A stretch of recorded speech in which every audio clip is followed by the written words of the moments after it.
इस गांव में यह प्रशिक्षण वर्ग लेना बहुत हिम्मत की बात थी।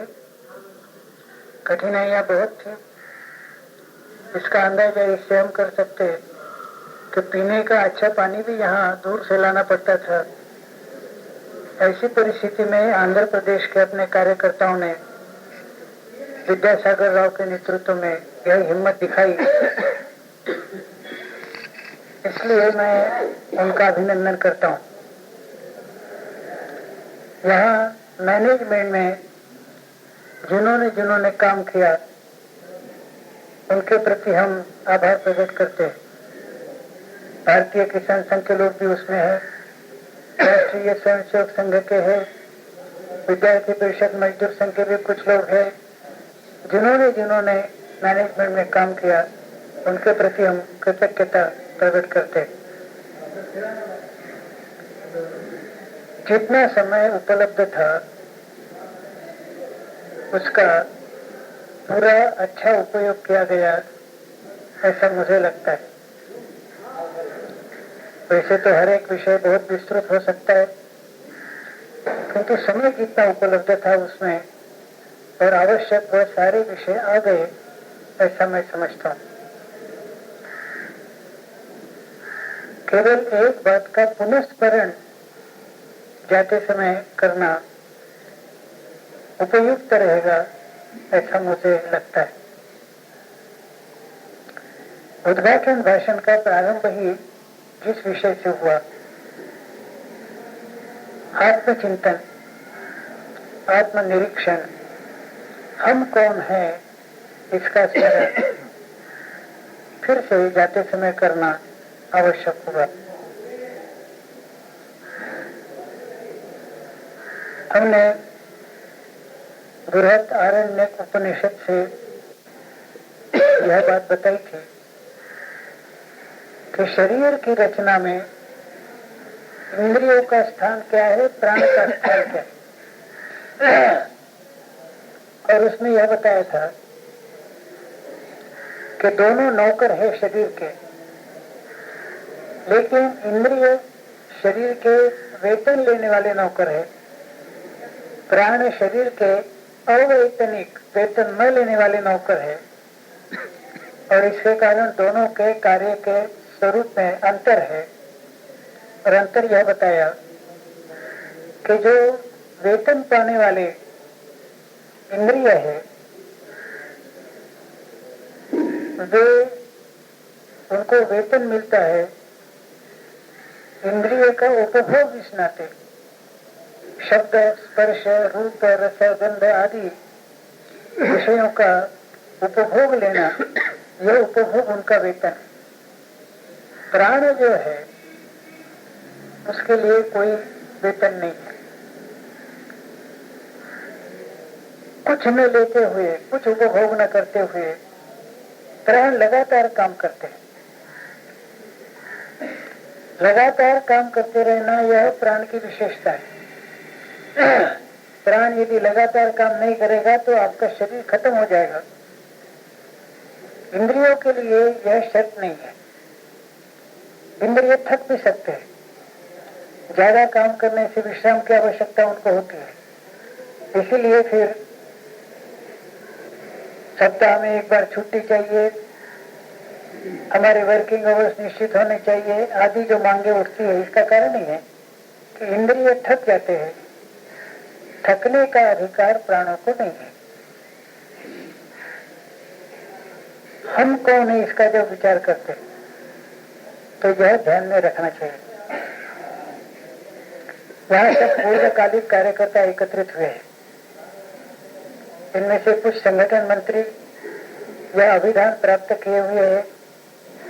कुछ लोगों को संगठन मंत्री ऐसा नहीं कहा गया क्योंकि सभी को कहना संभव नहीं, लेकिन सभी का काम का स्वरूप संगठन मंत्री का ही है। वह विशेषण प्राप्त हो या न हो, लेकिन यहाँ आए हुए सभी के काम का स्वरूप संगठन मंत्री का ही है। और जैसा उदाहरण बताया गया कि संगठन मंत्री को अन्य सामान्य सदस्यों से अपनी विशेषता क्या है, यह ध्यान में रखने की आवश्यकता है। सभी सदस्य हैं, हम भी सदस्य है, किंतु आप पूर्णकालिक कार्य करता है तो भारतीय किसान संघ के ही सभी लोग, किंतु उनसे आपकी विशेषता क्या है, यह ध्यान में रखने की आवश्यकता है।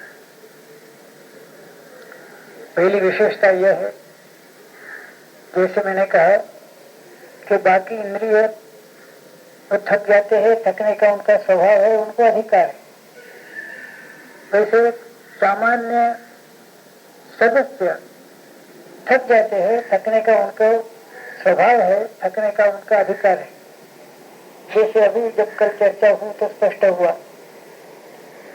अब आने वाले दिन में सरकार पर दबाव लाने के लिए बड़ा कार्यक्रम करने की आवश्यकता है, ज्यादा से ज्यादा लोगों को रास्ते पर लाने की आवश्यकता है, लेकिन सामान्य सदस्य थक गए हैं।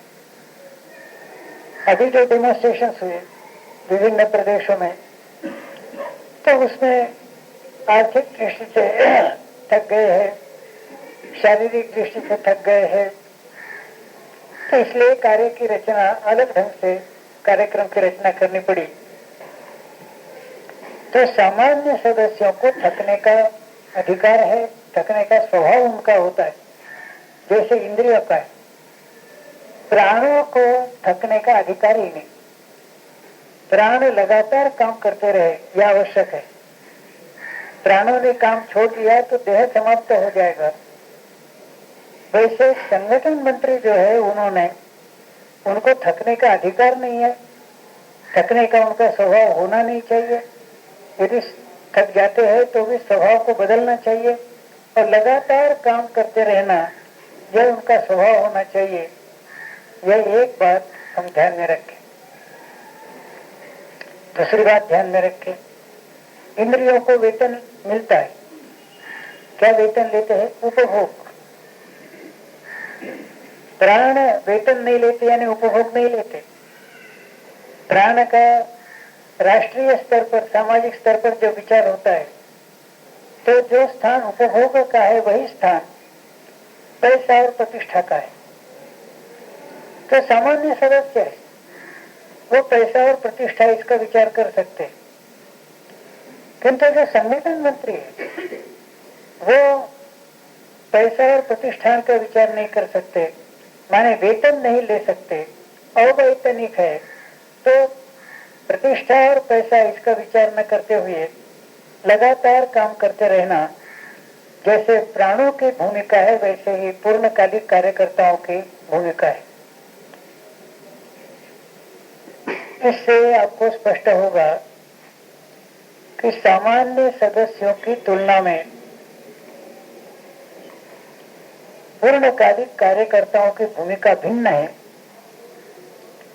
और कई सुविधाएं जो सामान्य सदस्य ले सकते हैं, कई अधिकार जो सामान्य सदस्यों को है, वह पूर्णकालिक कार्यकर्ताओं को नहीं है। और हमने स्वयं जानबूझकर उन अधिकारों से अपने को वंचित रखा है, उन सुविधाओं से अपने को वंचित रखा है, जानबूझकर वंचित रखा है। ये ध्यान में रखना चाहिए। अब देखिए, सामान्य सदस्य है। हम जानते हैं कि भारतीय किसान संघ गैर राजनीतिक है, किंतु हर किसान जैसे किसान है वैसा नागरिक भी है, और उसके कारण कॉन्स्टिट्यूशन के अंतर्गत नागरिक के जितने अधिकार है वो सारे अधिकार किसान को भी है। इसलिए किसान उन अधिकारों का उपयोग कर सकता है।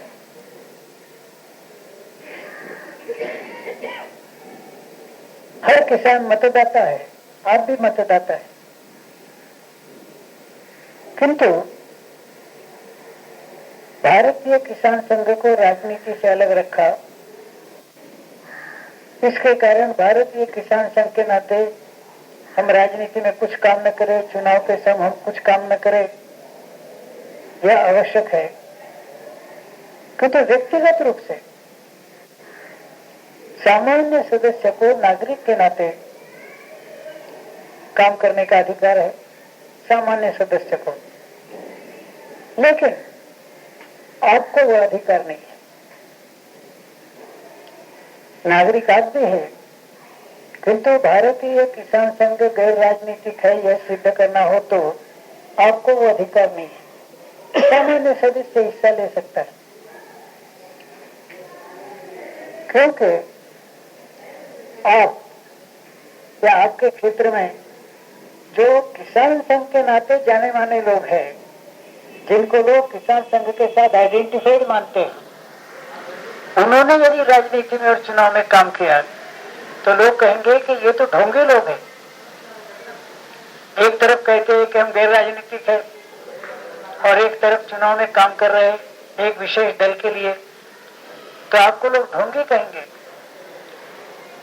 सामान्य सदस्य को अधिकार है, उसमें आपत्ति नहीं, लेकिन भारतीय किसान संघ के नाते जो आइडेंटिफाइड है, उन लोगों ने राजनीति के विषय में, चुनाव के विषय में स्तब्ध रहना चाहिए, तटस्थ रहना चाहिए।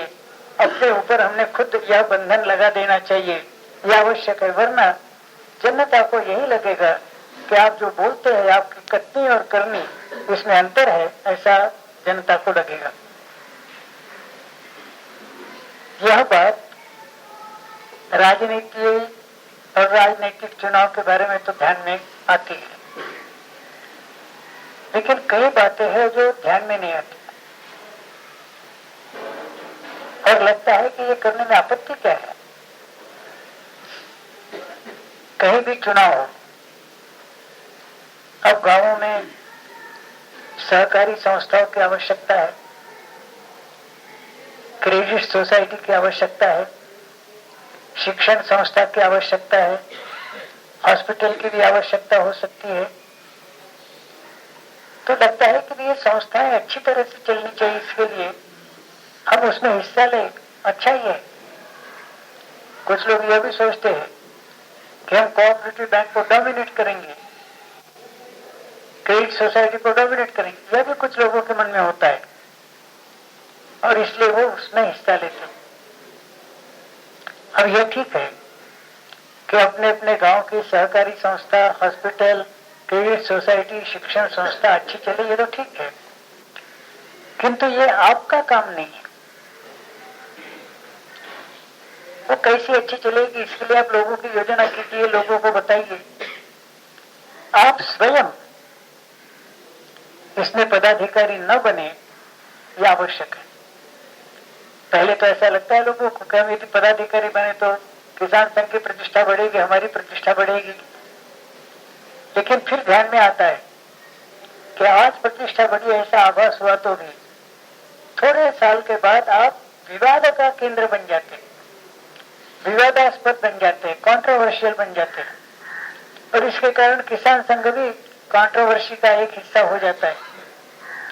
तो यह जो मोह है या गलत चिंतन है, तो कोऑपरेटिव बैंक, क्रेडिट सोसाइटी, शिक्षण संस्था, हॉस्पिटल, यह सारा अच्छा चले, यह देखना चाहिए दूर से।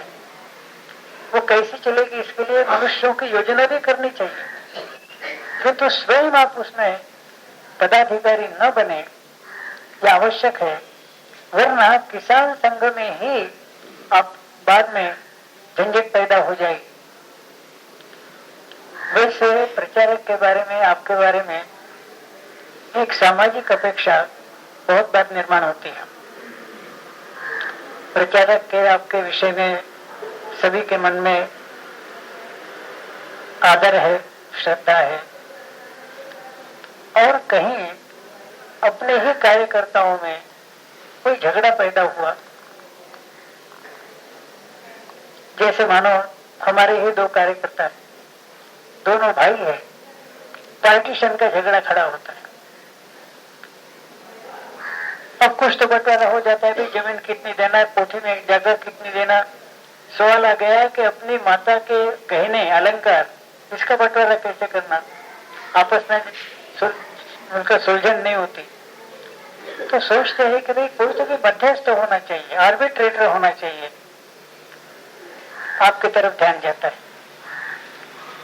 दोनों आपकी तरफ आते हैं, कहते कि भाई ये हमारा ऐसा पार्टीशन का झगड़ा है, आप जरा इसमें दोनों का सुलझन कीजिए।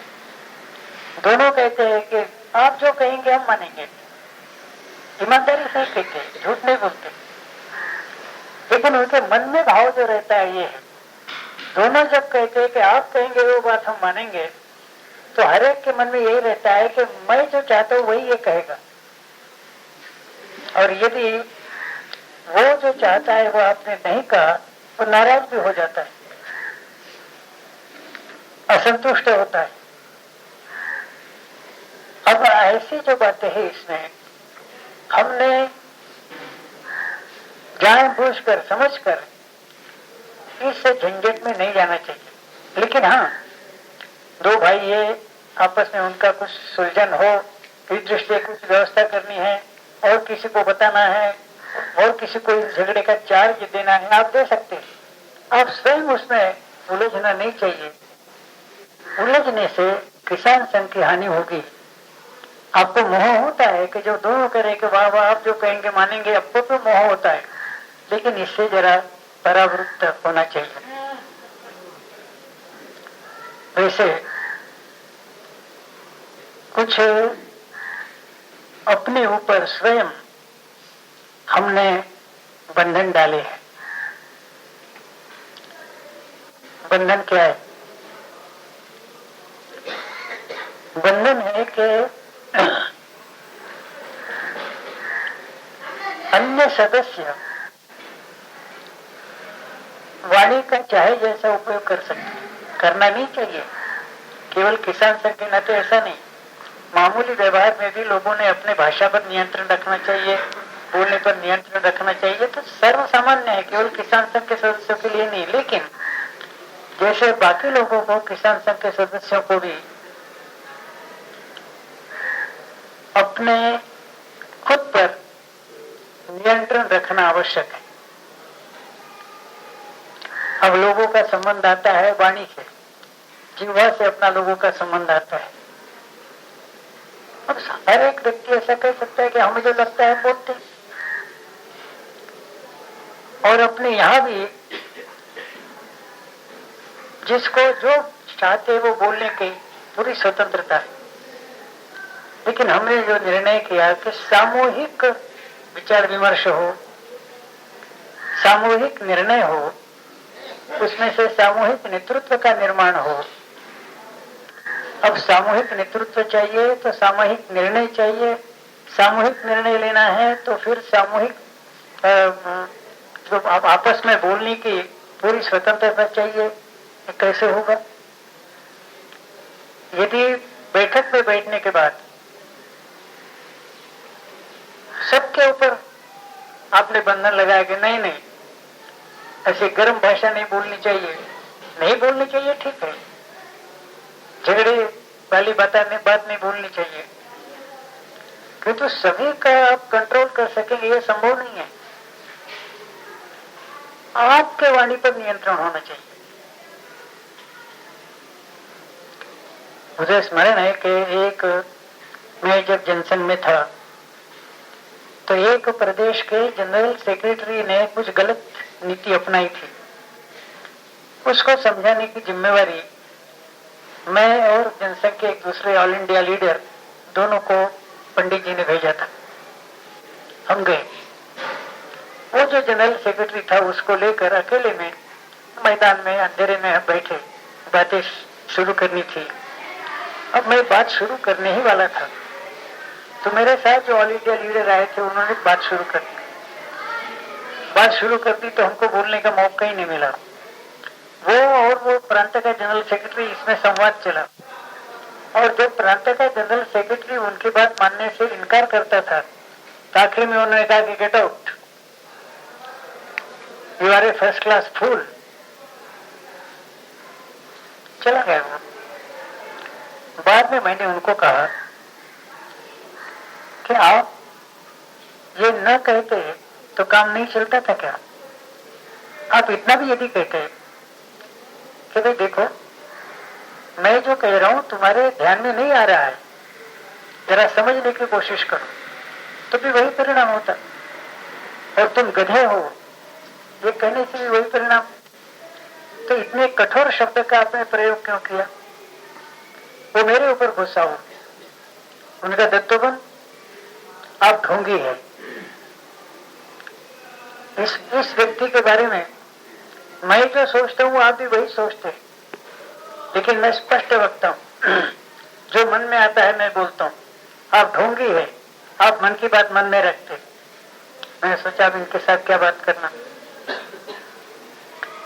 तो जिसमें संगठन करना है उसने इसमें अभिमान रखने की आवश्यकता नहीं कि मैं तो मुफत हूं, जो मुझे लगता है मैं बोलूंगा, ऐसी आवश्यकता नहीं। किस ढंग से बोलना, इसका विचार करना चाहिए। अब देखिए, भाषा संयमित होनी चाहिए।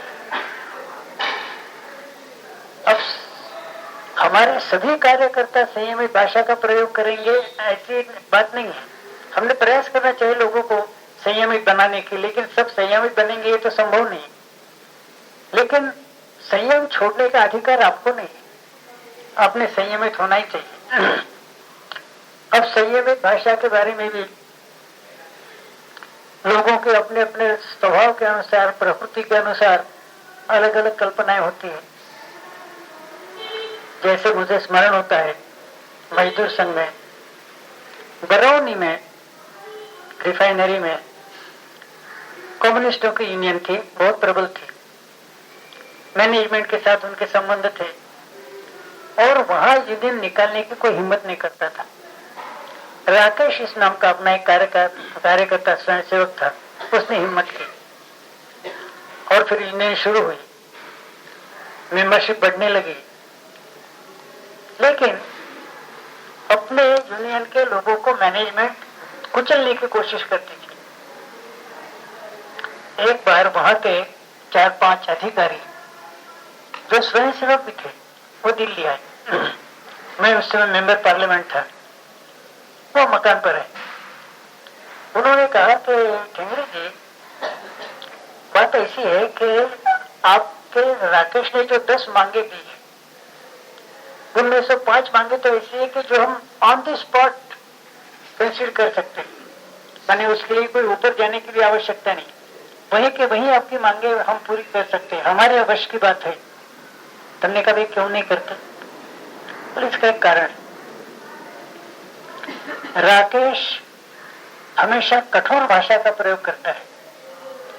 गेट मीटिंग में भाषण देते समय, मैनेजमेंट को पत्र लिखते समय भाषा बहुत कठोर रहती है। इसके कारण, और जब चेयरमैन और मैनेजिंग डायरेक्टर को गाली देंगे तो वो नाराज हो जाते हैं। और हम यदि कंसीडर करें, हमारे वश की बात है, लेकिन हम कंसीडर नहीं कर सकते क्योंकि मैनेजमेंट के मैनेजर, एमडी और चेयरमैन, इनको ये गाली देने के कारण वो बहुत इनसे असंतुष्ट है। आप उसको इतना कहे कि कुछ जब वो गाली न दे, कठोर भाषा का प्रयोग न करे, फिर हम देख लेंगे। आप बोल सकते हो। हमने कहा राकेश बिल्कुल हमारा स्वयंसेवक है, आज्ञांकित है, बोल सकते हैं। हमने उसको बोला, उन्होंने कहा ठीक है, और वो डिसिप्लिन है, इसमें कोई शक नहीं, अच्छा स्वयंसेवक है। लेकिन 6 महीने के बाद फिर से जब ये लोग आए, उन्होंने कहा आपने राकेश के साथ बात की? हमने कहा बात की। तो उसने मान लिया? हमने कहा मान लिया। बोले नहीं, उसका पालन तो नहीं किया। मैंने कहा ऐसा हो नहीं सकता, हमारा स्वयंसेवक है, आज्ञा का पालन करने वाला है। नहीं, बोले आप उसको पूछो। उसने 15 दिन पहले चिट्ठी लिखी मैनेजर, जनरल मैनेजर, चेयरमैन को, तो किस भाषा का प्रयोग किया पूछो। वो आया, मैंने कहा भाई तुम्हारे बारे में शिकायत है, तुमने स्वीकार किया था कि आप कठोर भाषा का प्रयोग नहीं करेंगे। बोले नहीं, मैं आप जो आज्ञा करेंगे वैसे ही चलता हूँ। तुमने कहा अभी हमने सुना कि वो 15 दिन पहले चिट्ठी भेजी। बोले मैं आपको चिट्ठी पढ़ के बताता हूँ। चिट्ठी हमको दी। चिट्ठी में प्रारंभ था, परम आदरणीय सभापति महोदय, राकेश के विनम्र प्रणाम। फिर मांगे दी थी और आखिर में कहा था कि हमारी मांगे जायज है, यह आप समझ लेंगे और वो मांगे पूरी करेंगे, यह मुझे पूरा विश्वास है।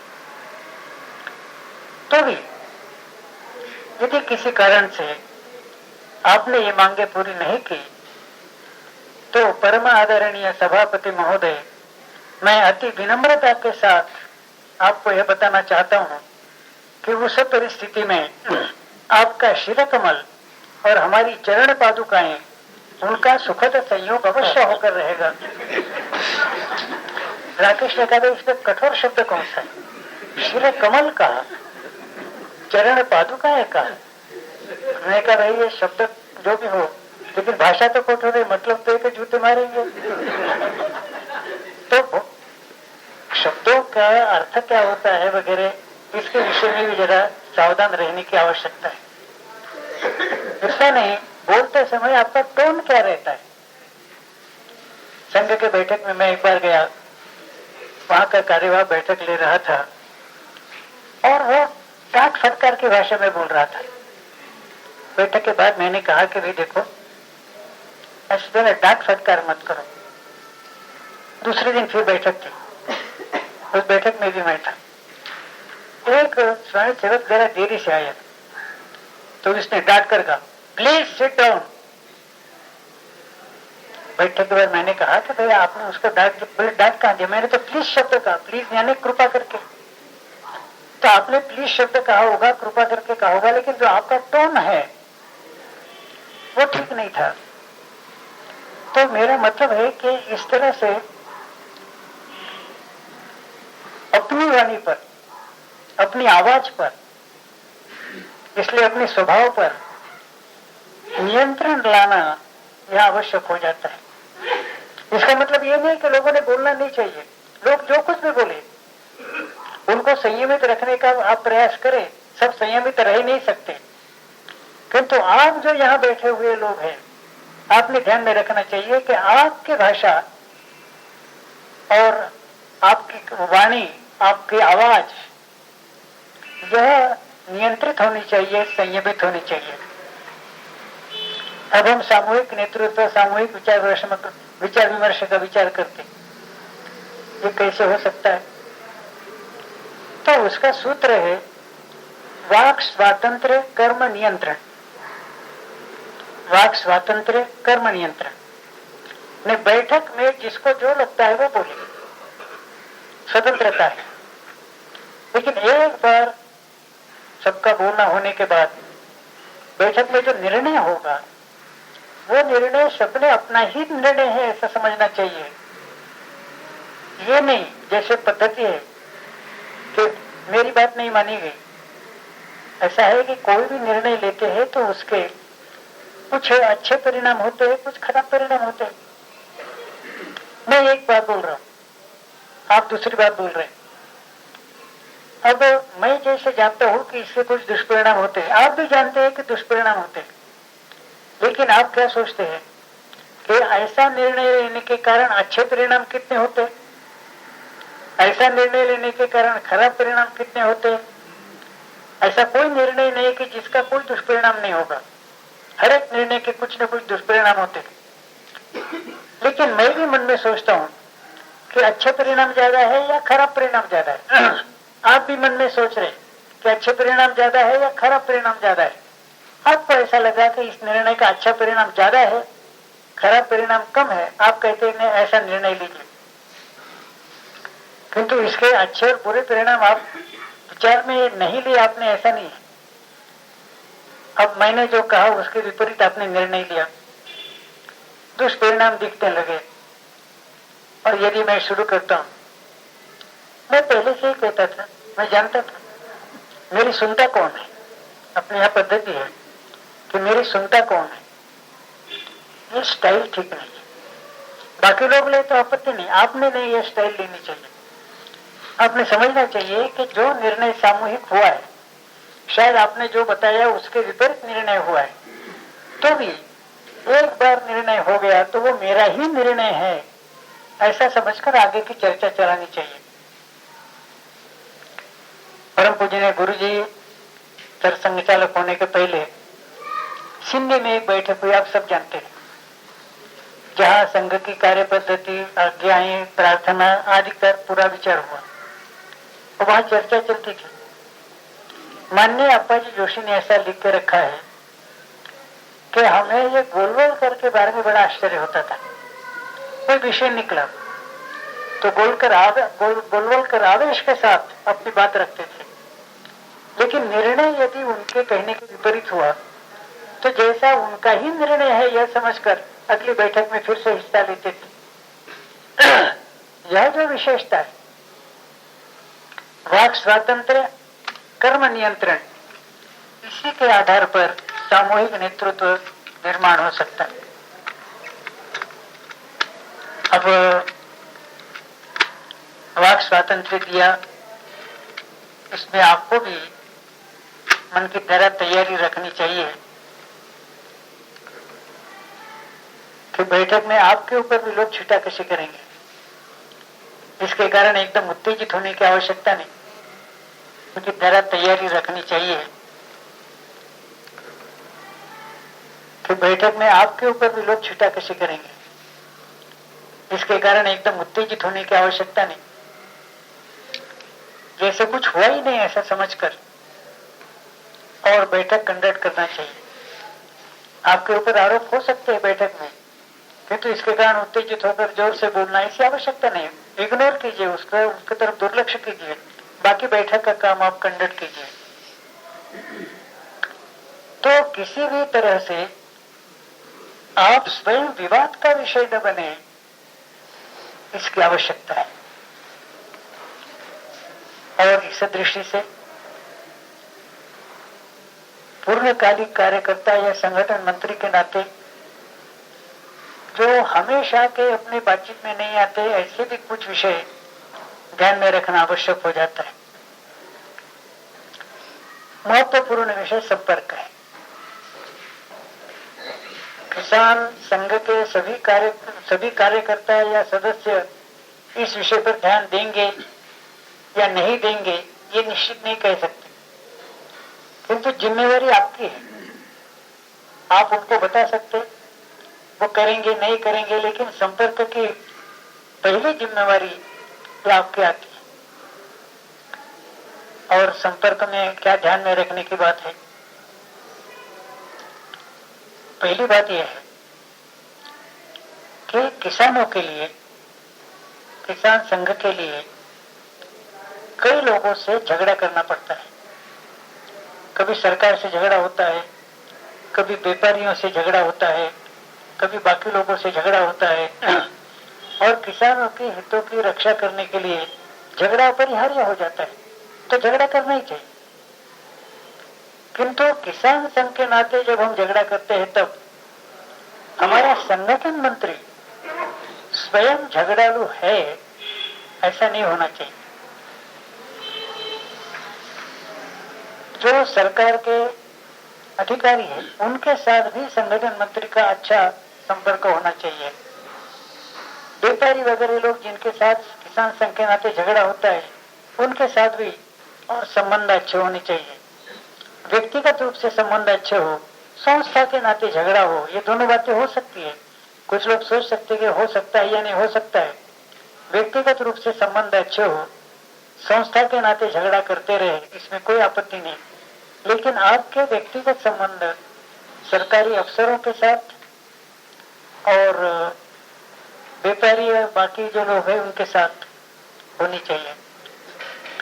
वैसे तो किसान संघ के परिभाषा में यह है कि किसान यानी कौन, तो कृषि पर जिनकी उपजीविका आधारित है वो सब किसान ही हम मानते हैं। उसमें कारीगर भी आते हैं, बाकी लोग भी आते हैं। व्यवहारिक रूप में ये जरा कठिन होता है। उसमें कृषि मजदूर भी आते हैं। हमने अपने कॉन्स्टिट्यूशन में लिखा है कि कृषि पर जिनकी उपजीविका आधारित है वो सब किसान मानते हैं हम। व्यवहार में कठिन हो जाता है और इसलिए किसानों का संबंध सबके साथ अच्छा रहे, ऐसा हम किसानों को बताए, लेकिन ऐसा होता नहीं।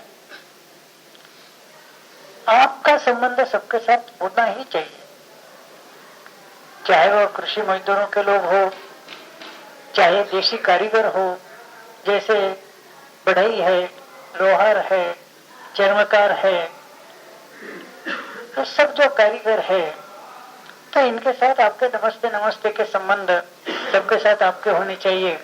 किसान संघ के वहां के सभी सदस्य सबके साथ संबंध रखेंगे, आप बताइए उनको, वो करेंगे ऐसा नहीं है, लेकिन आपके संबंध सबके साथ होने चाहिए।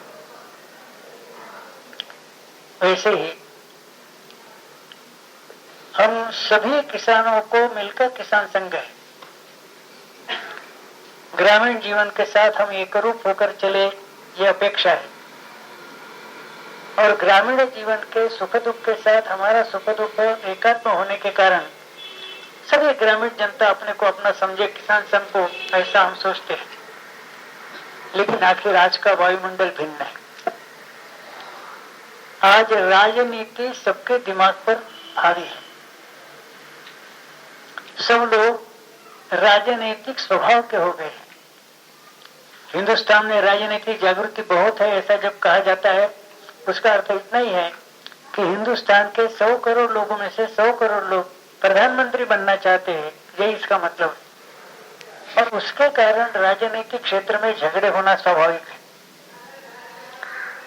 अब हम राजनीतिक नहीं है, किसान संघ गैर राजनीतिक है, लेकिन हमने कहा कि भाई किसान संघ के लोगों को व्यक्तिगत रूप से जो काम करना वो नागरिक के नाते करे, लेकिन विभिन्न राजनीतिक दलों के जो कार्यकर्ता और नेता है, उनके साथ आपका संबंध होना चाहिए। उनके यहाँ जाना, बात करना, उनके यहाँ चाय पीना, उनको चाय के लिए बुलाना, माने विभिन्न दलों के लोग, परस्पर विरोधी दलों के लोग भी, लेकिन गांव में जितने दल हो गए उन सब दलों के साथ आपका संबंध होना चाहिए। वैसे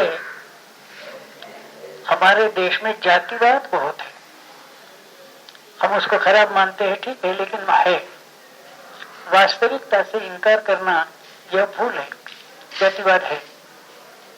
इस परिस्थिति में क्या निर्माण होता है और उसके साथ कैसे व्यवहार करना, यह समझने की आवश्यकता है। अब जातिवाद होता है, मैंने कैसे होता है, अब जैसे उसका परिणाम क्या होता है। हम तो किसान संघ छोटी संस्था है, स्वयं राष्ट्रीय स्वयंसेवक संघ जो मातृ संस्था है, उनको भी इसका सामना करना पड़ा।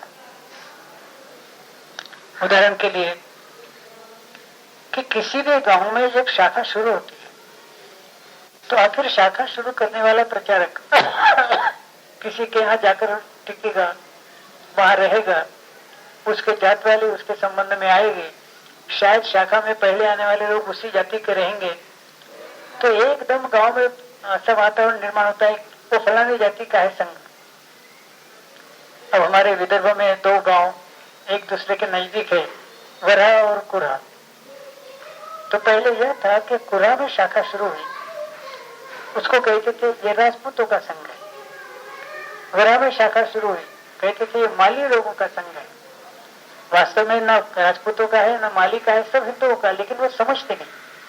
अब जैसे बंगाल आसाम में जब काम शुरू हुआ, क्या होता था कि वहां तो संघ कोई जानता नहीं था, लोग शाखा शुरू करते थे, लेकिन बंगाल आसाम में मारवाड़ी लोग बहुत संख्या में आए और मारवाड़ में से ही उनका संघ का परिचय हुआ है।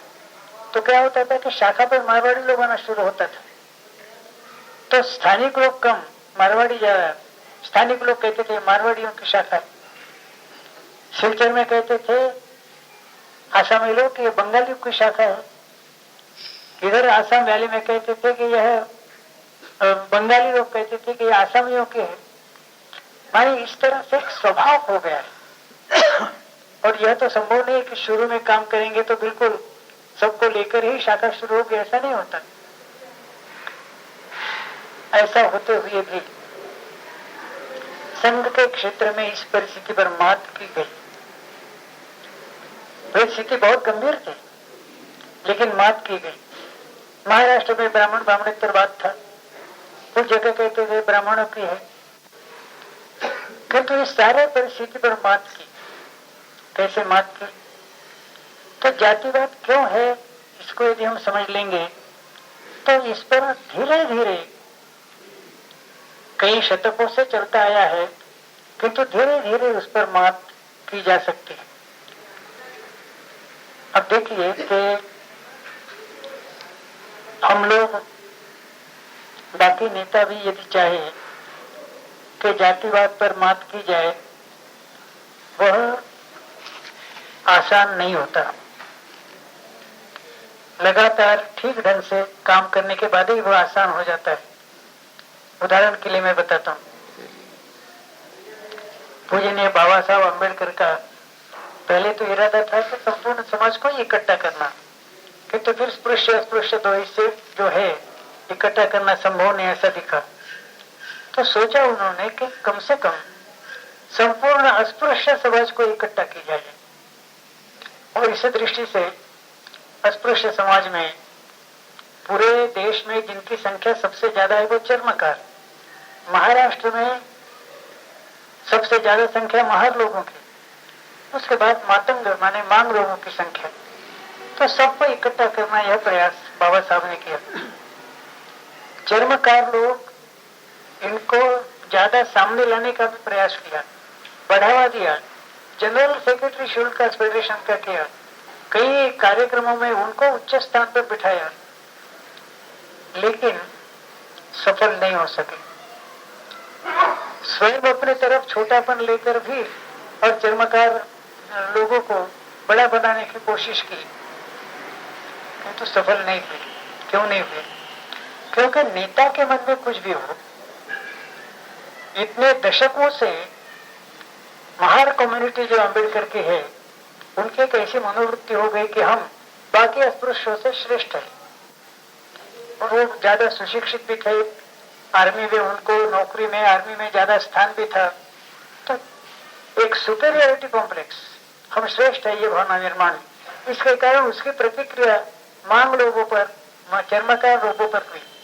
तो बाबा साहब अम्बेडकर ने इतने भाषण देने के बाद भी चर्मकार, मांग और महार इकट्ठा नहीं हो सके। यहां तक कि अम्बेडकर ने पब्लिक मीटिंग में कहा कि आप महार लोग, चूंकि आप नौकरी में, शिक्षा में अधिक है, तो आपके अंदर वही भावना है जैसे बाकी समाज के विषय में ब्राह्मण अपने को श्रेष्ठ समझता है, तो आप अपने को अस्पृश्य लोगों में ब्राह्मण समझते हो, और यह यदि सुपेरियरिटी कॉम्प्लेक्स आपका कायम रहा तो मैं इनका पक्ष लेकर आपसे झगड़ा करने के लिए मैं तैयार हो जाऊंगा।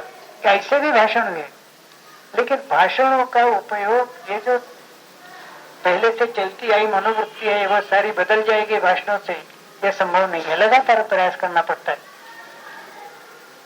दूसरी भी बात है, कई कारणों से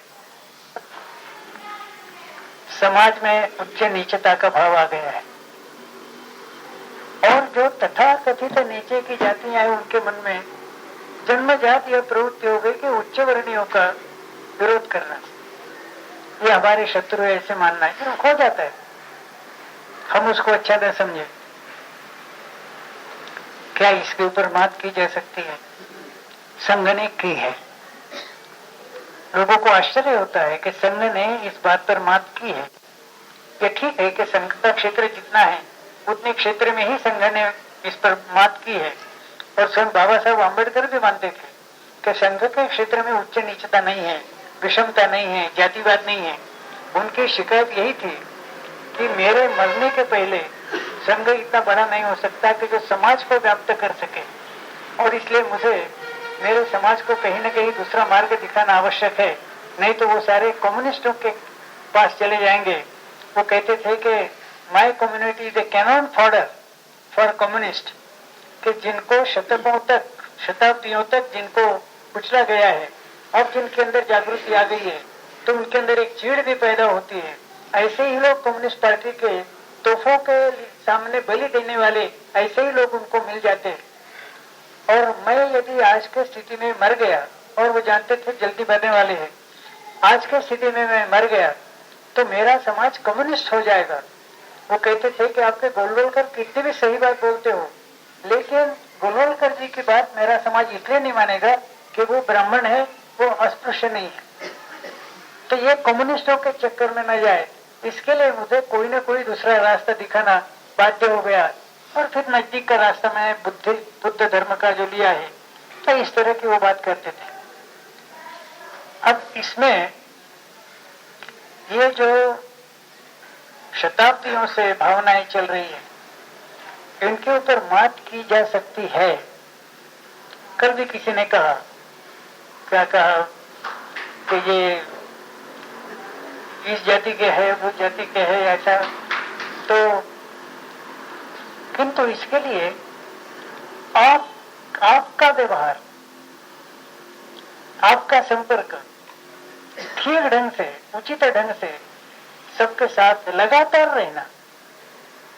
ऐसा नहीं है कि थोड़े दिन का अरे यार हो नहीं सकता, छोड़ दिया, ऐसा नहीं। लगातार आपका यदि संपर्क रहता है पूर्णकालिक कार्यकर्ताओं का, संगठन कर्ताओं का, इस पर मात की जा सकती है। उसके उदाहरण भी, केवल एक छोटा सा उदाहरण ही देता हूं। जातिवाद के लिए बिहार सबसे ज्यादा प्रसिद्ध है, और बिहार में आप जानते हैं कि मारपीट नहीं, मर्डर्स भी होते हैं। कहीं इनकी सेना है, कहीं उनकी सेना है। अब इतना जातिवाद जहां प्रबल है, वहां जैसे महाराष्ट्र में ब्राह्मणों के खिलाफ, वैसे वहां भूमिहार लोग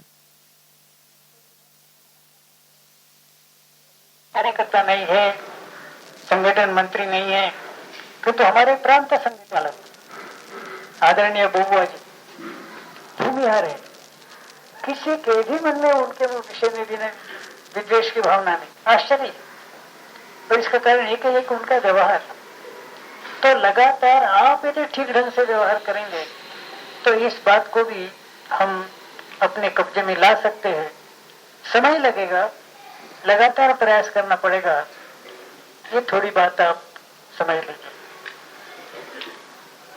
दूसरी बात है, संगठन, हमारा ध्येय, सारा कुछ ठीक होने के बाद भी आपके व्यवहार में यदि कुछ गलत काम हो जाता है, मानो कहीं नियुक्ति करनी है, नियुक्ति करते समय दो पद्धतियां हैं। एक पद्धति है कि मुझे कौन पसंद है, मुझे कौन नापसंद है, पसंदगी और नापसंदगी, लाइक्स एंड डिसलाइक्स, इसी के आधार पर कुछ लोग नियुक्तियां कर देते हैं। और दूसरी पद्धति है कि मेरा व्यक्तिगत संबंध कुछ भी हो, लेकिन काम के लिए योग्य कौन। मुझे स्मरण होता है कि मैं कम्युनिस्टों की फेडरेशन में 2.5 साल तक रहा, पीएनटी के और बैंक के। ऊपर कम्युनिस्ट, नीचे कम्युनिस्ट। हमारे जिनके यहाँ मैं रहता था, भैया कानगे, वो आरएमएस का कर्मचारी था। उसी के प्रयास के कारण मैं अध्यक्ष के नाते मेरा चुनाव हुआ। जनरल सेक्रेटरी के नाते सीपीएम के नेता एनजे अय्यर ये थे, वो जनरल सेक्रेटरी पहले से थे। चुनाव में तो मैं जीत गया और बाकी पदाधिकारियों का चुनाव होना था। तो एनजे अय्यर ने खड़े होकर कहा कि भाई अब ठेंगड़ी जी को अध्यक्ष के नाते आपने चुना है, तो अब हम बाकी चुनाव न करें। उनके लिए जो टीम सुविधाजनक होगी, ऐसी टीम चुनने का अधिकार उनको दिया जाए, तभी तो सुचारू रूप से काम चल सकता है। तो कल तक विचार करते हुए ठेंगड़ी जी ने अपनी टीम डिक्लेयर करना चाहिए। अब सबके मन में था, अपने भी लोगों के और कम्युनिस्टों के भी, कि जिस भैया कानगे के परिश्रम के कारण ही मैं अध्यक्ष बन सका, उसी को हम जनरल सेक्रेटरी करेंगे। ऐसा नहीं किया योग्यता को देखकर, और हम जानते थे कि योग्यता के नाते एनजे अय्यर ही अच्छा है। तो हमने वो कट्टर शत्रु होते हुए भी उसको हमारा जनरल सेक्रेटरी घोषित किया। मेरी मर्जी पर था तो भी हमने उसको जनरल सेक्रेटरी घोषित किया। और फिर इतना परिवर्तन उनके अंदर दिया। वो कम्युनिस्ट रहे, संघ का विरोध करते रहे, हमारे बारे में उन्होंने आखिर तक बहुत अच्छी भूमिका निभाई। किंतु पसंदगी नापसंदगी इसके आधार पर यदि आप काम करते परिणाम क्या होता है जरा सोचिए। तो मान लीजिए कि मुझे मैं फलाने पद के लिए योग्य हूं ऐसा मुझे लगता है। आपको वहां नियुक्त नहीं किया गया, जो नियुक्त करने वाला संगठन मंत्री है उसने और किसी को किया। अब यदि आपके विषय में जनरल धारणा ये रही, you are a man of likes and dislikes, पसंदगी नापसंदगी का विचार आपके मन में रहता है, तो उसको गुस्सा आएगा कि वो फलाना आदमी अपने पसंद का इसलिए उसको नियुक्त किया, मैं उनके पसंद का आदमी नहीं इसलिए मुझे नहीं किया, उसको गुस्सा आएगा। किंतु आपके बारे में सर्वसाधारण धारणा यदि यह रही कि आप लाइक्स एंड डिसलाइक्स के नहीं है, तो उसको दुख तो होगा, गुस्सा नहीं आएगा। वो इतना ही समझेगा कि ये लाइक्स एंड डिसलाइक्स के कारण नहीं हुआ, हाँ मेरे बारे में कोई गलत इंफॉर्मेशन इनके पास पहुंची होगी इसलिए उन्होंने ये अन्याय मेरे साथ किया होगा। उनको सही इंफॉर्मेशन जब मैं बाद में दूंगा अन्याय दूर हो सकता है, तो उसको दुख बहुत होगा, गुस्सा नहीं आएगा। तो इस प्रवृत्ति से भी अपने को बचाना चाहिए। आजकल ये प्रवृत्ति ज्यादा हो जाती है क्योंकि बाहर के क्षेत्र में प्रवृत्ति चलती है, ग्रुपिज्म, फैक्शनलिज्म।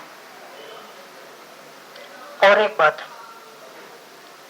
हमने जैसे अपने वाणी पर नियंत्रण रखना है वैसे अपने कानों पर भी नियंत्रण रखने की आवश्यकता है। आजकल तो बहुत हो गया, पिछले 10-15 साल में ये बहुत ज्यादा हो गया कि कानों पर नियंत्रण रखने की आवश्यकता है, क्योंकि राजनीतिक क्षेत्र में अंग्रेजी में जिसको कहते हैं साइकोफेंसी यानी खुशामदखोरी, चापलूसी इतनी ज्यादा हो गई कि एक फैशन हो गई। कोई लीडर है, कोई मिनिस्टर है, चापलूस खुशामदखोर लोग उसको घेरते हैं, उनको भी अच्छा लगता है। वास्तविकता क्या है इसका विचार न करते हुए चापलूसी और खुशामद उनको अच्छी लगती है। अब क्या होता है, मैं आपके यहाँ आया, भाषण हुआ, उसके बाद 5-6 महीने के बाद आप मेरे मकान में दिल्ली में आते हैं। अब कहते कि ठेंगड़ी जी कमाल हो, क्या है आपने उस दिन जो भाषण दिया, सब लोग कहते थे कि ऐसा भाषण उन्होंने कभी सुना ही नहीं जीवन में। मैं भी खुश हो जाता हूँ, मैं समझता हूँ कि ये मेरा कदरदान है, मेरी कदर ये जानता है, मैं प्रसन्न हो जाता हूँ। मैं प्रसन्न हो गए देखने के बाद उसके मन में इच्छा होती है कि ठेंगड़ी जी के मन में, हृदय में जरा और थोड़ा आगे हमने बढ़ना चाहिए। तो इसलिए वो फिर कहता है कि आपका भाषण तो अच्छा हुआ, सबने सराहना की, किंतु ये जो संकटा सिंह जी थे, क्या पता नहीं क्यों रुक जाते, आगे नहीं बढ़ते। मेरे मन में उत्सुकता जागृत होती है, अरे संकटा सिंह जी ने क्या किया, क्या बोला, क्या हुआ। मैं पूछता हूँ, अरे क्या संकटा सिंह जी ने क्या किया, छोड़ो छोड़ो वो कोयला है, कितना भी घिस लिया तो भी काला ही काला निकलेगा, छोड़ो वो विषय ही बंद करेंगे। अरे विषय बंद करना था तो इनका नाम क्यों लिया। इस तरह की प्रवृत्ति, इसमें जो संगठक है उसने पहले तो अपने मन में यह पूर्ण विश्वास रखना चाहिए कि मेरे टीम का आदमी है, वो मेरे खिलाफ कुछ नहीं बोलेगा।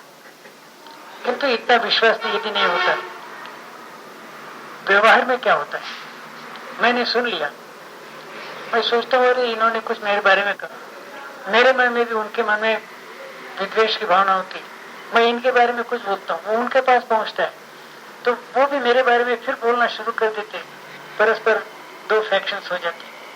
सीधा रास्ता है कि आपके टीम के किसी ने भी, आपके सदस्यों में से किसी ने भी आपके बारे में कुछ कहा, ऐसा यदि लगा कि सुना, तो सीधे साइकिल लेकर उसके मकान में जाना, उसको पूछना कि क्यों भाई हमने ये सुना है कि आपने मेरे बारे में ये कहा, क्यों कहा। हो सकता है कि कोई आवश्यकता होगी मेरे खिलाफ बोलने की, इसीलिए बोला, या और कुछ काम है। तो सीधे बोलने से मैटर वहीं समाप्त होता है, न बोलने के कारण फिर परस्पर उलझन हो जाती। तो संगठन मंत्री स्वयं अपने ऊपर जितना नियंत्रण रखेगा उतनी मात्रा में वो यशस्वी होगा।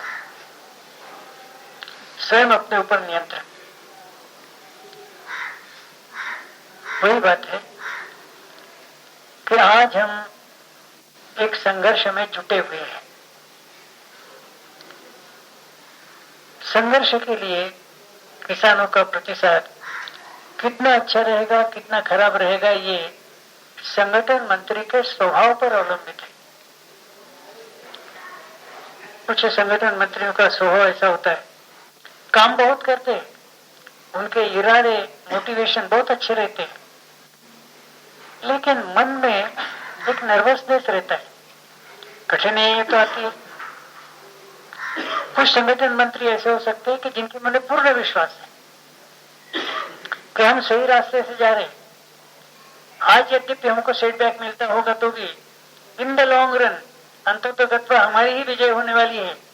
Implicit faith in the ultimate triumph of our ideology, अपने सिद्धांतों के अंतिम विजय के विश्वास में पूर्ण अड़िग विश्वास, यह यदि आपके मन में रहा उसका परिणाम अलग होता है। और किसी भी उनमें आपके भी मन में ये रहा, अरे यार ये होगा नहीं होगा पता नहीं, उसका परिणाम भी लोगों पर होता है। आप बोले ना बोले, लेकिन आपकी जो मनस्थिति रहेगी उसका परिणाम आपने न बोलते हुए भी और लोगों पर होता है। जैसे नैतिक व्यवहार का है वैसे इसका भी है। नैतिक व्यवहार का ये है, मान लीजिए कि मेरी नैतिकता अच्छी नहीं है लेकिन मैंने छिपा कर रखा है। मेरा जो गड़बड़ वाला मामला होगा कोई जानता नहीं तो भी यदि मेरा मामला गड़बड़ वाला है नैतिकता का, तो मेरे बोलने का असर कम हो जाता है, लोग जानते नहीं। तो फिर स्वाभाविक रूप से ये भगवान की रचना ऐसी है कि मेरे बोलने का असर कम हो जाता है, वैसे इसका भी। तो अपने विजय के विश्वास में यदि हम बात करते हैं, लोगों के मन में भी विजय का विश्वास निर्माण होता है। आज जो ढूल बोल है कि पता नहीं इस रास्ते से जाने से होगा या नहीं होगा, ऐसे लोग भी जब आपके मन में विजय का विश्वास है, मुझे कई लोग पूछते हैं टिंगड़ी जी आपके मन में बहुत आत्मविश्वास है। हमने कहा आत्मविश्वास नहीं है, आत्मविश्वास और अहंकार, इसमें लाइन ऑफ डिमार्केशन, भेद करने वाली रेखा बहुत पतली है। आत्मविश्वास कभी भी अहंकार में परिवर्तित हो सकता है और आत्मविश्वास रखना मैं बुद्धिमानी का लक्षण नहीं समझता यदि वो अहंकार में परिवर्तित होता है। फिर आप ऐसा क्यों कहते हैं कि होगा ही? हमने कहा यह विजय विश्वास है, आत्मविश्वास नहीं है। आत्मविश्वास क्या करेगा? मैंने इतना कहा कि हो गई और भगवान की दया न रही, कहीं एक्सीडेंट हो गया मैं खत्म हो गया, कहीं ब्रेन हेमरेज हो गया खत्म हो गया, कहीं हार्ट अटैक हो गया मैं खत्म हो गया। आत्मविश्वास की क्या बात है, वो तो भगवान की इच्छा है। लेकिन विजय विश्वास कि मेरी आइडियोलॉजी यही योग्य है, मेरी संस्था का काम यही योग्य है, इसी का अंततः विजय होगा, यह विश्वास यदि रहा तो इसका परिणाम लोगों के मन पर होता है। अभी हम लोगों ने कुछ कार्यक्रम तय किया है। ये आपको बताया गया कल कि 25 सितंबर से 2 अक्टूबर तक जो हमने कार्यक्रम ठीक किए थे, पहले तो प्रधानमंत्री को बताया गया, ब्रजेश मिश्रा है, इनकी सिंह है, अरे ये क्या बताते, इनका क्या जमेगा, it will be a flop. किंतु प्रत्यक्ष जब कार्यक्रम हुए और संख्या का पता चला तो सरकार को सोचना पड़ा और उसके परिणाम स्वरूप उन्होंने कहा कि भाई इनके ऊपर यदि कुछ दबाव लाना है, संघ की ओर से आ सकता है, तो संघ के नेताओं को बुलाकर तो कहा गया कि मजदूर संघ, किसान संघ, स्वदेशी वाले जरा इनको बताइए कि हमारे खिलाफ न बोले और भाषण न करे, डेमोन्स्ट्रेशन न करे। संघ के नेताओं ने कहा कि आप देखिए हम मध्यस्थता नहीं करेंगे, आप सीधे उनके साथ बात कीजिए। दूसरी बात देखिए, ये हमारा आंदोलन बढ़ता जा रहा था। अब डिसइन्वेस्टमेंट के बारे में फर्नांडिस ने, उमा भारती ने, राम नाईक ने कुछ भूमिका ली, कैबिनेट में भी विरोध किया। क्या उनको जो बात आज उनको समझती है, 1 साल पहले नहीं समझती थी, क्योंकि डिसइन्वेस्टमेंट का कार्यक्रम पहले से शुरू हुआ है। पहले उनको नहीं समझता था क्या? आज जो उनके विचार है, ये विचार पहले नहीं थे क्या? किंतु हिम्मत नहीं होती थी। जो विदेशियों का दबाव जिसके अंतर्गत और काम कर रहे हैं हमारे सरकार, तो अपने विचार प्रकट करने की उनकी हिम्मत नहीं हो रही थी। लेकिन आपका आंदोलन देखा, इसको जन समर्थन प्राप्त हो रहा देखा, उनकी हिम्मत बढ़ गई और फिर उन्होंने खुलकर विरोध करना शुरू किया। विचार उनके पहले भी वही थे, आज भी वही है। पहले हिम्मत नहीं थी, आज हिम्मत है, आपके आंदोलन के कारण है। कहीं आपके आंदोलन के अच्छे परिणाम होते रहते। कल भी आपको ये बताया गया था, सरकार के द्वारा भी जो बहानेबाजी होती है वो गलत है, ये जरा आप समझ लीजिए। सरकार कहती है भाई ऐसा है कि पहले के सरकार ने जो एग्रीमेंट्स किए हैं उसके अंतर्गत तो चलना होगा। गलत बात है। WTO ज्वाइन करने का पहले सरकार ने निर्णय लिया, अब उसके अनुसार चलना ही होगा। क्यों चलना होगा? और पुराने सरकार ने जो एग्रीमेंट्स किए उसी के मुताबिक चलना है, तो फिर आप उस पार्टी के लोगों को आने दो। आपको क्यों लाया लोगों ने? आपको इसीलिए लाया कि पुराने निर्णय उनको अच्छे नहीं लगते थे, पुराने एग्रीमेंट्स उनको अच्छे नहीं लगते थे, और इसलिए उन एग्रीमेंट्स को तोड़कर आप नई दिशा लेंगे, इसलिए आपको लाया। और पुराने एग्रीमेंट्स तोड़ने का आपको पूरा अधिकार है। हम सॉवरेन है, हम संप्रभुता संपन्न राष्ट्र है, हमें पूरा अधिकार है। तो ये बहानेबाजी कहा जाता है कि भाई वो कोalition होने से, हमने कहा कोalition की कोई अड़ंगा नहीं है, क्योंकि कोalition में जितने लोग हैं वो सब जानते हैं। वो आपको धमकी तो दे सकते, ब्लैकमेल तो कर सकते, लेकिन छोड़ना नहीं चाहेंगे, क्योंकि एक बार यदि सेंट्रल मिनिस्ट्री छोड़ दी, फिर से सेंट्रल में मिनिस्टर होने की आशा नहीं, सब जानते, इसलिए वो ब्लैकमेल करेंगे लेकिन छोड़ेंगे नहीं। तो ये सारी बहानेबाजी है। बहानेबाजी होने के कारण दबाव लाना यह एकमात्र रास्ता है। और दबाव लाने के लिए पिछले बार बहानेबाजी होने के कारण दबाव लाना यह एकमात्र रास्ता है। और दबाव लाने के लिए पिछले बार कार्यक्रम जो हुए वो बहुत अच्छे हुए, उसका परिणाम भी हुआ है। किंतु साथ ही साथ अब और भी सरकार की तैयारी चल रही है। मुनाफा कमाने वाले कंपनियों को भी विदेशियों के हाथ में देना, जिसका हम शुरू से विरोध करते आए, वो प्रोग्राम सरकार ने फिर से अपने हाथ में लिया है।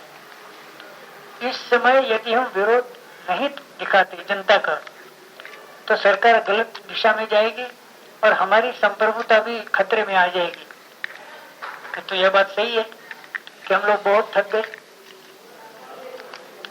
और थकने के कारण जैसा एक सुझाव आया था कि भाई अब इसके खिलाफ दिल्ली में 1 लाख से ज्यादा लोगों का प्रदर्शन किया जाए, लेकिन संभव नहीं, क्योंकि अभी जो कार्यक्रम हुए उसमें सब लोग थक गए हैं, आर्थिक दृष्टि से थक गए, शारीरिक दृष्टि से थक गए। और मैंने आपको कहा कि सामान्य सदस्यों को थकने का अधिकार है, अधिकार नहीं है। हाँ, सामान्य सदस्यों को थकने का अधिकार है, आपको अधिकार नहीं है।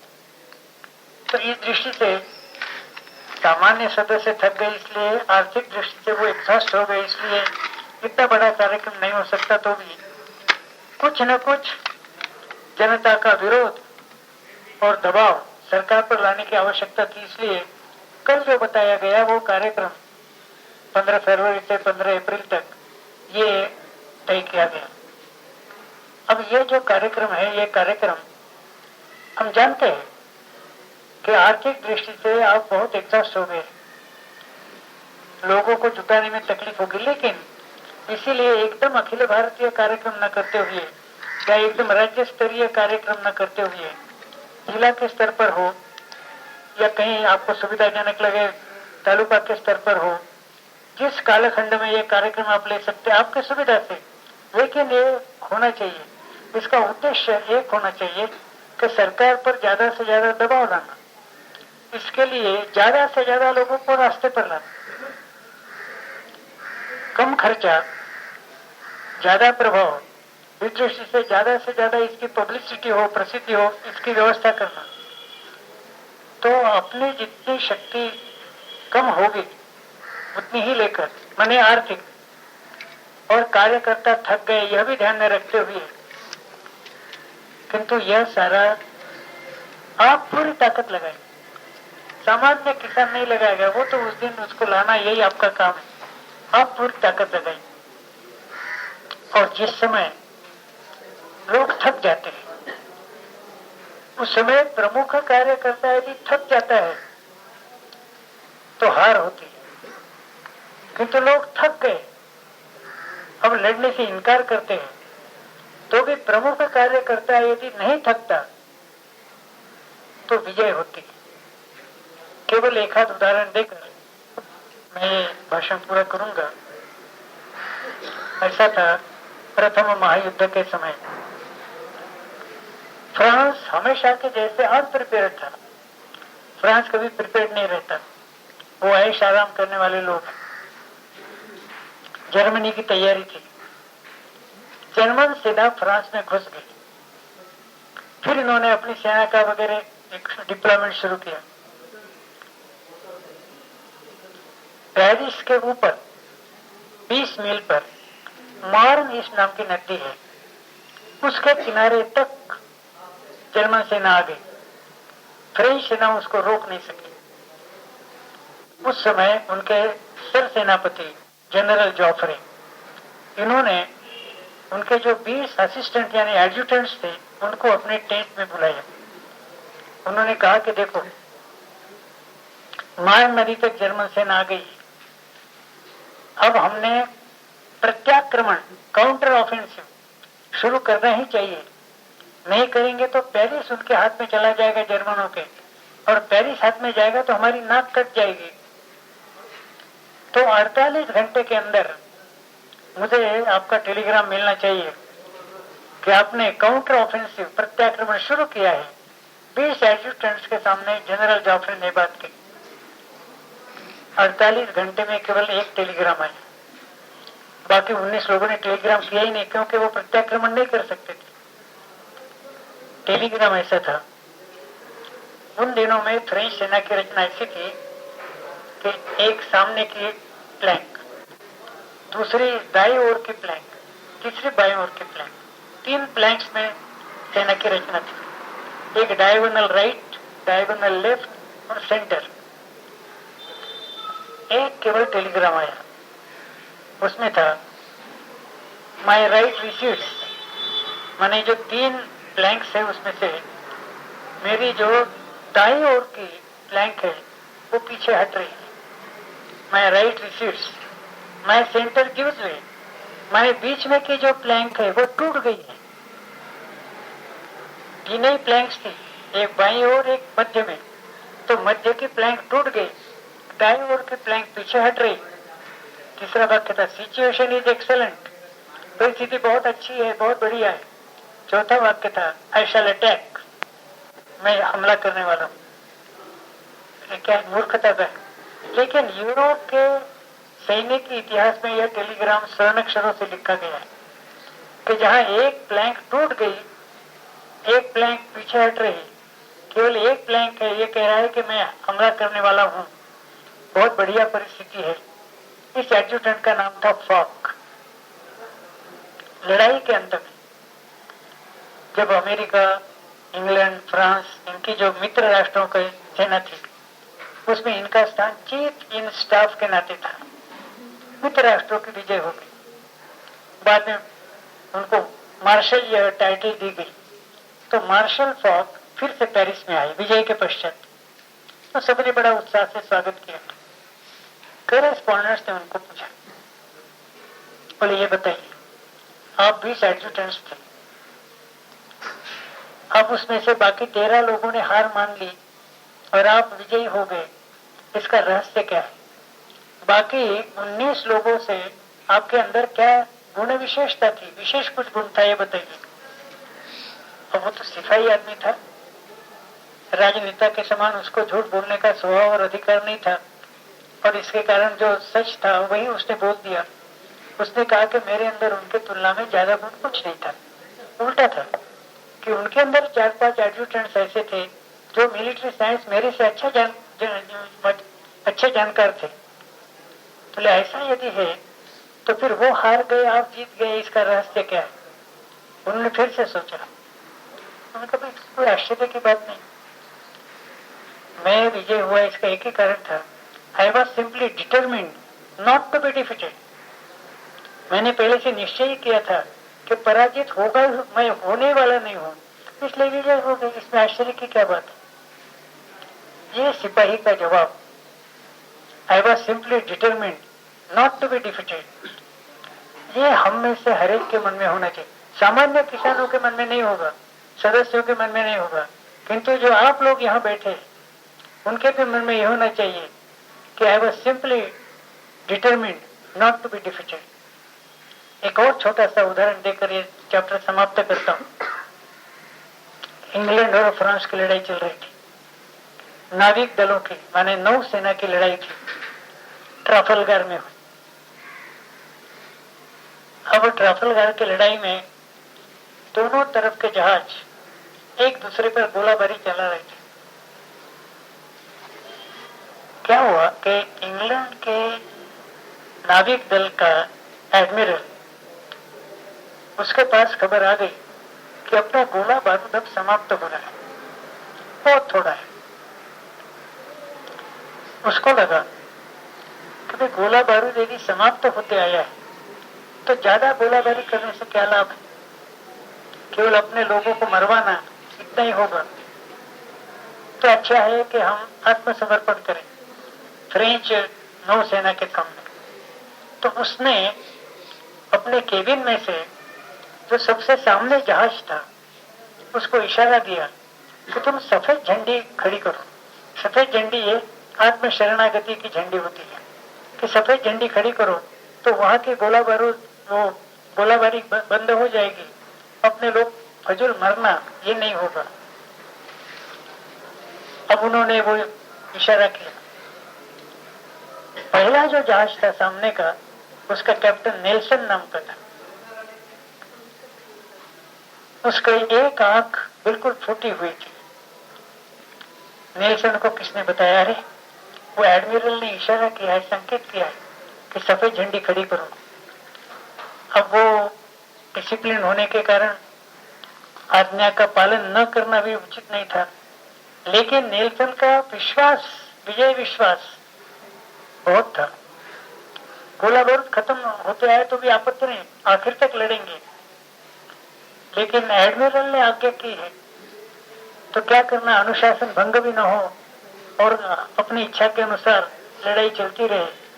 उसकी जो फूटी आंख थी उससे उसने वो केबिन की तरफ देखा, अच्छे आंख से नहीं देखा, जो फूटी आंख थी उससे वो केबिन की तरफ देखा तो उसको कुछ दिखा ही नहीं। तो इसलिए उसने गोलाबारी जारी रखी। अब इसको पता नहीं था कि फ्रेंच सेना की भी वही अवस्था थी, उनका भी गोला बारूद समाप्त होते आया था। उनके भी एडमिरल के मन में यही विचार आया कि भाई फजूल हम लड़ाई जारी रखेंगे, अपने लोगों को मरवाएंगे, क्या लाभ होगा।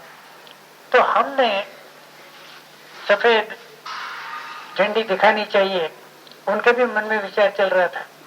दोनों एडमिरल्स के मन में एक ही विचार कि फजूल अपने लोगों को क्यों मरवाना। 5-6 मिनट तक नेल्सन के जहाज से गोलाबारी चलती रही। उधर से हरी, उधर से सफेद झंडी दिखाई दी। 5-6 मिनट, ज्यादा फर्क नहीं था, पहले दोनों की मनोवृत्ति समान एडमिरल्स की, लेकिन नेल्सन ने 5-6 मिनट तक और ज्यादा अपने जहाज से गोलाबारी चलाई तो उनका धीरज खत्म हुआ। उन्होंने सफेद झंडी दिखाई और अंग्रेज नौदल का विजय हुआ। माने विजय विश्वास होना और न होना, इसमें क्या अंतर होता है? एडमिरल के मन में विजय विश्वास नहीं था, उनके भी मन में विजय विश्वास नहीं था, लेकिन नेल्सन के मन में विजय विश्वास होगा यह होने के कारण 5-6 मिनट ज्यादा लड़ाई जारी रखी और अंग्रेजों की विजय हुई। आज हम उसी स्थिति में,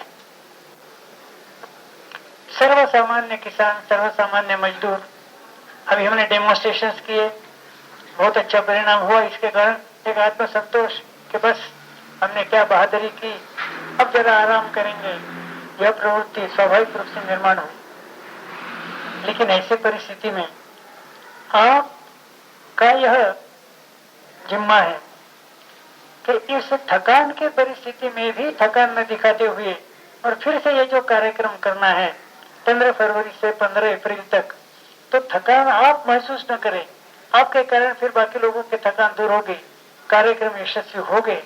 और जितना हम रोक सकते हैं उतना तो भी रोकेंगे और भी बढ़ाना पड़ेगा। लेकिन इस समय जो विदेशियों के हाथ में हमारी इंडस्ट्री देने का जो गलत फैसला और किसानों के दृष्टि से जिनके निर्णयों के कारण किसानों को आत्महत्या करनी पड़ रही, ऐसे निर्णय जो लेना शुरू हो गया है, ये सबको रोकने के लिए 15 फरवरी से 15 अप्रैल तक, यद्यपि हम आर्थिक दृष्टि से एग्जॉस्ट हो गए हैं, कार्यकर्ता थक गए हैं, तो भी जारी रखना, गोलाबारी जारी रखना। जो पर्वतारोहण करने वाले लोग हैं वो कहते हैं कि हिम्मत का मतलब क्या है, तो उनका courage is to hold on for a moment. हिम्मत का मतलब यह है कि और एक क्षण तक जारी रखना ऊपर चढ़ने का काम। इसी तरह से ये 2 महीने में सब जगह पूरी ताकत लगाकर आप काम करेंगे, ऐसा मुझे पूरा विश्वास है।